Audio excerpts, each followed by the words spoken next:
Okay, question 9. This is actually a favourite question of mine. I like this question because there's lots and lots of information, and you have to pick the right pieces of information for what you are doing. So if we look at this diagram here, we've got our tank, and it tells us the volume of the tank. It tells you how big the tank is, and you could work out the volume of that. That's fine, the volume of the whole tank. You could work that out. You might need to. You could do that by doing 50 times 34 times 24. That's fine. But it only contains water up to a depth of 18 centimetres. Now, water is what you normally find the volume of. So the volume of water there is actually 18 times 34 times 50. Now, what happens is that you put 4 identical spheres in the tank and they're fully submerged. So you sink these in. Now, when you sink them in, the water level will rise. And it tells you it rises by 4.5 centimetres. So if we draw that on the diagram, the rise of 4.5 centimetres there, that's the increase there. I would be very interested to know the volume of that increase. And the volume of that increase, of course, is just 4.5 centimetres times the base and times the length here. So the volume of the increase is found by that, and the volume of the increase will be the volume of the spheres, because those went into the water and it's risen by that much, so that can give you a measure of volume. So we need to know here the equation for a sphere, and if you take your formula sheet, which is at the front page of your exam, you will find that on there it gives you the formula for a sphere. Okay, and that front page looks like this, and this is often not used properly by students. So there is our sphere, and you can see here the volume of the sphere is 4/3 pi r cubed. So that is important. Volume equals 4/3 pi r cubed. But we know we don't just have one of those. We've got that times 4. So we've got 4 lots of those.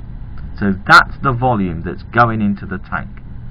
The volume of the rise is 4.5 times by 34 times by 50, which are the base distances and the height of the rise. Now if we do that, 4.5 times 34 times 50, we get 7650 centimetres cubed. And what we're saying is that 4 times 4/3 pi r cubed is equal to 7650. 4 spheres, which is what this measures, 4 spheres, is equal to this rise in volume. So how do we deal with this awkward part on the front here? Well, we can write this as 16/3 pi r cubed equals 7650. This just means multiplied by 3 on this side, and this actually just means divide by 16 on this side. So let's do that to 7050. Let's times by 3 and divide by 16. And if we do that, we get that number there, which is 1434.375, and we're saying that's equal to pi r cubed. Okay, so now the glare's off the paper. You can see that we've got rid of the 16 by dividing by 16, we've got rid of the 3 by timesing by 3, and we've ended up with this number here. We now need to get rid of pi, so we need to divide by pi to get rid of pi.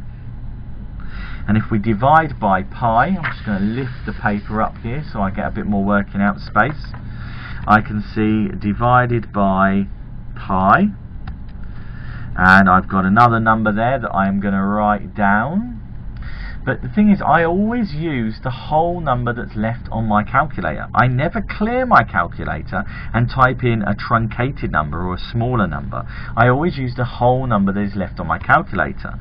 So I can say that r cubed equals 456.5755743, and I know to find the real value of r, I need to cube root this answer, the 456.5755743. Notice how I am not worried about the number of times I'm writing this number out. I'm writing it out to show very clearly what I'm doing. So we can then work out the value of r by